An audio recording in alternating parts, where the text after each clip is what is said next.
영국 옥스퍼드 대학교 강의실에서 경제학과 학생들이 귀를 기울이며 교수님의 이야기에 집중하고 있습니다. 알고 보니 수업 중에 얼마 전 가족들과 함께 한국을 방문하면서 느꼈던 감정들을 학생들에게 이야기하는 중이라고 하는데요. 교수는 원래 동아시아 국가 중 선진국이라고 느꼈던 중국 방문 이후 아시아에 대한 편견을 가지고 있었다가 한국을 방문한 후 엄청난 충격을 받고 편견마저 잠재웠다고 합니다. 대체 영국 교수는 가족과 함께 한국에 와서 어떠한 경험을 한 것인지 알아볼까요? 그 전에 잠깐 구독, 좋아요, 알림 설정은 공짜이니 꼭 부탁드릴게요. 그럼 오늘의 사연 바로 시작하겠습니다. 안녕하세요. 저는 옥스퍼드 대학교에서 경제학을 가르치고 있는 윌리엄 스미스라고 합니다. 20년 넘게 이곳에서 학생들을 가르치며 연구에 매진해왔죠. 30대의 아내를 만나 결혼했고 그 후 얼마 지나지 않아 사랑스러운 딸 제니퍼를 낳았어요. 제니퍼가 고등학생이 되면서부터 우리 가족의 일상에 조금씩 변화가 생기기 시작했어요. 처음에는 단순히 딸아이가 케이팝이나 한국 드라마에 관심을 갖는 정도였죠. 그러다 점차 한국 화장품을 사달라고 조르기 시작했고 한국 음식에 대해서도 이것저것 물어보곤 했어요. 특히 우리 가족에게 한국에 대한 관심을 키우는데 한몫한 것은 바로 축구선수 손흥민이었어요. 영국 프리미어리그에서 뛰는 손흥민의 활약은 정말 대단했거든요. 축구를 좋아하는 저로서는 자연스럽게 손흥민을 응원하게 되었고 그러다 보니 한국이라는 나라에 대해서도 궁금증이 생기기 시작했죠. 제니퍼의 조르기에 못 이겨 처음으로 가족과 함께 한국 음식점에 가게 되었어요. 솔직히 말씀드리면 처음에는 그저 딸아이의 흥미를 달래주는 정도라고만 생각했죠. 하지만 막상 한국 음식을 먹어보니 그 맛에 놀라지 않을 수 없었어요. 특히 불고기와 비빔밥은 정말 인상적이었죠. 매콤하면서도 달콤한 맛, 그리고 다양한 재료들이 조화롭게 어우러진 모습이 영국 음식과는 확실히 달랐어요. 그 후로 우리 가족은 종종 한국 음식점을 찾게 되었고 저 역시 한국 음식의 매력에 푹 빠지게 되었죠. 김치의 독특한 맛이라든가 된장찌개의 구수한 향, 그리고 삼겹살의 고소함 등은 이제 우리 가족의 입맛을 사로잡은 지 오래예요.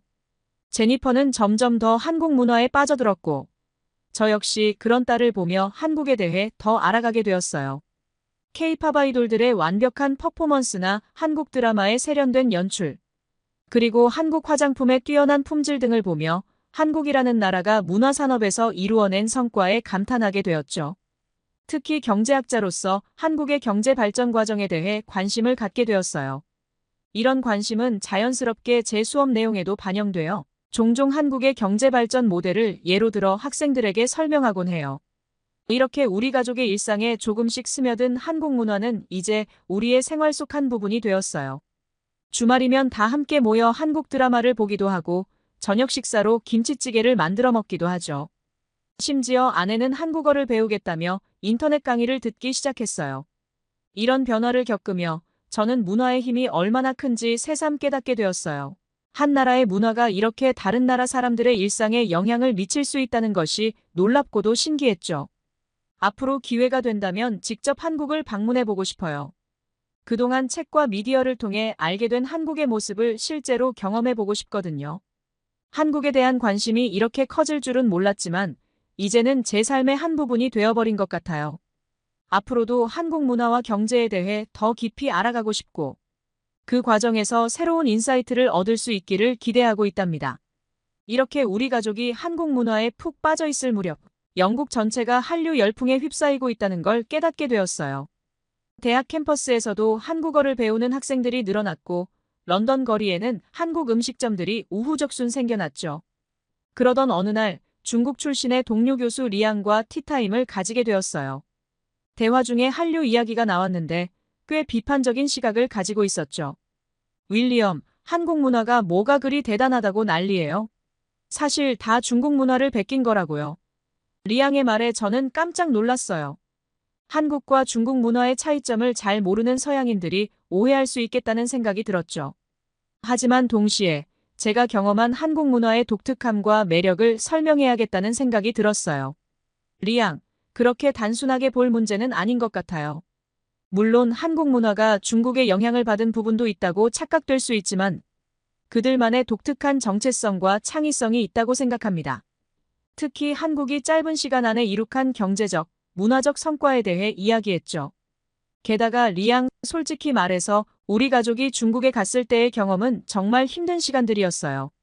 당시 우리는 중국이 동아시아에서 가장 선진국일 거라 기대했는데 완전히 속은 거였죠. 리양의 표정이 굳어지는 걸 보며 계속 이야기했어요. 베이징에 도착하자마자 숨쉬기가 힘들 정도로 대기 오염이 심각했어요. 거리는 지저분했고 사람들은 공공장소에서 무례하기 짝이 없었죠. 줄 서는 문화는 찾아볼 수 없었고 낯선 사람을 밀치는 건 일상다반사였어요. 잠시 숨을 고르고 계속했습니다. 화장실은 말도 못해요. 위생 상태가 너무 열악해서 우리 딸은 울면서 화장실 가기를 거부했죠. 음식도 문제였어요. 기름지고 맛없는 데다 위생 상태도 의심스러웠죠. 와이프는 배탈이 나서 여행 내내 고생했어요. 리양의 얼굴이 점점 붉어지는 걸 보며 마지막으로 덧붙였습니다. 그리고 의사소통? 거의 불가능했어요. 영어가 전혀 통하지 않았고 우리를 도우려는 의지도 없어 보였죠. 우리 가족 모두 중국 여행에 완전히 실망했어요. 솔직히 다시는 가고 싶지 않을 정도예요. 저의 이야기를 들은 리양은 얼굴이 붉어지더니 갑자기 소리를 높였어요. 윌리엄, 당신 지금 무슨 말을 하는 겁니까? 중국을 그렇게 비하해도 되는 줄 아시오? 리양의 목소리가 떨리는 게 느껴졌어요. 하지만 저는 계속 이야기를 이어갔죠. 난 그저 내가 경험한 사실을 말하는 거예요. 그러자 리양은 더욱 흥분한 듯 했어요. 당신이 본 건 중국의 아주 일부분일 뿐이요. 우리 중국은 5,000년의 역사와 문화를 가진 위대한 나라입니다. 한국 같은 작은 나라와는 비교도 안 되지. 리양의 말에 저는 차분히 대답했어요. 역사의 길고 짧음이 현재의 발전 수준을 정당화하진 않아요. 중요한 건 지금 어떤 모습을 보여주고 있느냐죠. 이 말에 리양은 더욱 격앙되어 소리쳤어요. 그래요, 우리도 발전하고 있어. 베이징 올림픽을 보지 않았소? 우리의 초고층 빌딩들을 보지 않았단 말이오. 저는 고개를 저으며 말했어요.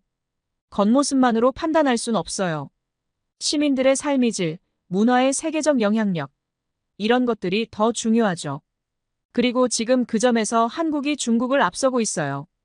리양은 말문이 막힌 듯 했지만 곧 이를 악물며 말했어요. 좋소. 당신이 그렇게 한국을 좋아한다면 어쩔 수 없지. 하지만 언젠가는 중국의 위대함을 인정하게 될 거요. 이 대화를 통해 저는 문화적 자부심과 객관적 현실 사이의 간극을 느꼈어요. 동시에 한국이 이루어낸 성과가 얼마나 대단한 것인지 다시 한번 깨달았죠. 한류는 단순한 문화 현상이 아니라 한 국가의 총체적인 매력과 경쟁력을 보여주는 것이라고 확신하게 되었습니다. 리양은 여전히 완전히 납득하지 못한 듯 했지만 적어도 한국 문화에 대해 다시 생각해볼 여지가 생긴 것 같았어요. 더불어 한국의 경제 발전 과정에 대해서도 다시 한번 관심을 갖게 되면서 전쟁의 폐허에서 일어나 세계적인 경제 강국으로 성장한 한국의 이야기는 경제학자로서 정말 흥미진진한 연구 주제였습니다. 이런 생각들을 하다 보니 한국을 직접 방문해봐야겠다는 결심이 섰어요. 미디어를 통해 접한 한국의 모습을 실제로 경험해보고 싶었고 그 과정에서 새로운 인사이트를 얻고 싶었죠. 딸 제니퍼를 위해 마침내 한국 여행을 결심하고 우리 가족은 여름방학을 맞이하여 인천공항에 도착했어요. 공항부터 깔끔하고 효율적인 시스템에 감탄했지만 이건 시작에 불과했죠. 서울에 도착해 첫 번째로 향한 곳은 한글 박물관이었어요. 평소 언어에 관심 많은 제니퍼를 위해 선택한 곳이었죠. 박물관에 들어서자 현대적이면서도 전통적인 분위기가 어우러진 내부에 놀랐어요. 한글의 창제 과정을 설명하는 전시를 보며 세종대왕의 해안에 감탄했죠. 가이드의 설명이 특히 인상적이었어요. 한글은 세계에서 유일하게 누가, 언제, 왜 만들었는지 정확히 알려진 문자 체계입니다. 1443년 세종대왕이 백성들을 위해 직접 창제했죠. 이 말을 듣고 리양과 나눴던 대화가 떠올랐어요. 한글은 중국이 만든 문자라고. 이 말에 저는 속으로 생각했어요. 리양, 들었나? 한글은 결코 중국 문화의 아류가 아니야. 오히려 중국 문화의 한계를 뛰어넘은 혁신적인 발명품이지. 가이드는 계속해서 설명했어요. 한글의 자음은 발음기관의 모양을, 모음은 하늘, 땅, 사람을 본떠 만들어졌습니다. 이는 당시로서는 혁명적인 발상이었죠. 저도 모르게 감탄사가 나왔어요. 중국의 한자가 수천 년 동안 변하지 않고 복잡함을 유지한 것과는 대조적이네요. 가이드는 미소 지으며 덧붙였어요. 맞습니다. 한글은 배우기 쉽고 논리적이어서 유네스코에서 가장 과학적인 문자로 인정받았어요. 심지어 문맹률 0%를 달성한 최초의 문자 체계이기도 합니다. 이 말을 듣고 제니퍼의 호기심 어린 질문에 집중했죠. 아빠, 한글이 정말 그렇게 특별한가요?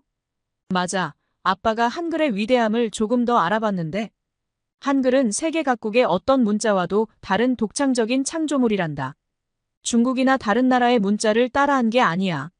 전시를 둘러보며 한글의 과학성과 체계성에 대해 더 자세히 알게 되었어요. 자음과 모음의 형태가 발음 기관을 본떠 만들어졌다는 설명에 제니퍼의 눈이 동그래졌죠. 아빠, 이건 정말 대단해요. 다른 문자들과는 완전히 다르네요. 그리고 다시 제니퍼가 물었습니다. 아빠, 그럼 한글이 세계에서 가장 뛰어난 문자인가요? 그렇다고 할 수 있지. 한글은 배우기 쉽고 논리적이어서 아까 말한 문맹률 0%를 달성한 최초의 문자 체계가 완성되었던 거지. 이건 정말 대단한 업적임이 틀림없어. 박물관을 나오면서 제니퍼가 물었어요. 아빠, 우리가 쓰는 알파벳과 비교하면 어때요? 알파벳도 물론 훌륭하지만 한글은 더 체계적이고 과학적이야. 발음과 문자가 정확히 일치하거든. 이런 점에서 한글이 더 우수하다고 할 수 있단다. 박물관을 나오면서 한국 문화의 독창성과 우수성을 다시 한번 실감했어요. 리앙에게 이 경험을 들려주고 싶다는 생각이 들었죠. 저녁에는 현지인 추천으로 닭갈비 집을 찾았어요. 뜨거운 팬에서 닭고기와 채소가 졸깃하게 익어가는 모습을 보며 군침이 돌았죠. 첫 입을 먹은 순간 그 맛에 놀라지 않을 수 없었어요. 매콤하면서도 달콤한 양념, 부드러운 닭고기, 아삭한 채소가 어우러진 맛이 정말 환상적이었죠. 아빠, 이거 정말 맛있어요. 제니퍼가 연신 감탄사를 내뱉었어요. 문득 중국에서의 음식 경험이 떠올랐어요. 제니퍼, 몇 년 전 중국에서 먹었던 기름진 요리들 기억나? 이건 정말 다르지 않니? 건강하면서도 이렇게 맛있다니. 식사를 마치고 나오며 생각했어요. 한국은 음식 문화에서도 건강과 맛을 모두 잡았구나. 이런 점이 한식의 세계화에 큰 역할을 했겠어. 하루를 마무리하며 한국에 대한 제 생각이 완전히 바뀌었다는 걸 깨달았어요. 단순한 아시아의 한국가가 아니라 독창적인 문화와 우수한 시스템을 가진 선진국이라는 확신이 들었죠. 그렇게 우리는 한국 여행의 마지막 날, 늦은 밤이었지만 배가 고파졌어요. 제니퍼가 말했죠. 아빠, 우리 뭐 좀 먹을 수 없을까요? 처음엔 걱정했지만 곧 한국의 24시간 배달 문화가 생각났어요. 스마트폰 앱으로 간단히 주문하니 30분 만에 따뜻한 떡볶이와 튀김이 도착했죠. 아빠, 이렇게 늦은 시간에도 배달이 되다니 믿기지 않아요. 그러게 말이야, 한국의 서비스 문화는 정말 대단해.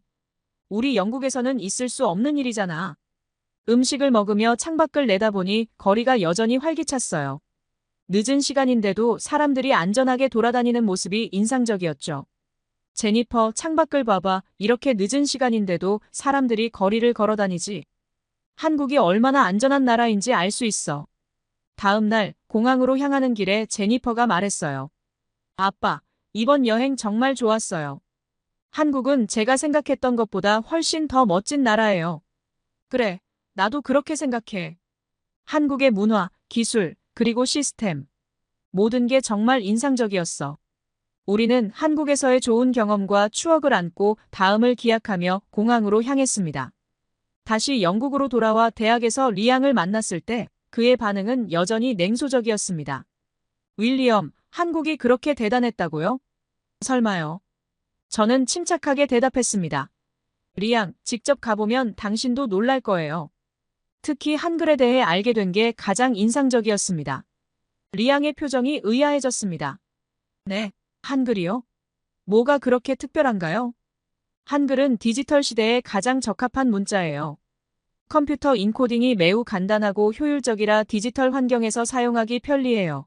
특히 우리가 영어로 문자를 하며 See you tomorrow 14글자를 써야 할 때, 한글로 표현할 때는 내일 봐 라는 단어로 단 3글자로 표현이 가능하죠. 이런 특성들이 한글을 단순한 문자 체계 이상으로 만들고 있답니다. 한글은 인간의 지혜와 과학이 결합된 걸작이라고 할 수 있어요. 이 말에 리양은 잠시 생각에 잠기더니 말했습니다. 그렇게 대단한 문자 체계라니 놀랍네요. 사실 저도 한자와 영어를 같이 쓰고 있지만 한자가 외우기도 힘들고 쓰기도 어려워서 어렸을 적부터 배우기 어렵다고 생각했거든요. 저는 계속해서 한국의 기술 발전, K-팝과 한식의 세계적 인기, 그리고 높은 삶의 질에 대해 설명했습니다. 리양의 표정이 점점 변해가는 것을 보며 저는 마지막으로 제안을 했습니다. 리양, 다음에 우리 가족이 한국에 갈 때 당신 가족도 함께 가는 게 어떨까요? 직접 경험해보면 당신 생각도 바뀔 거예요.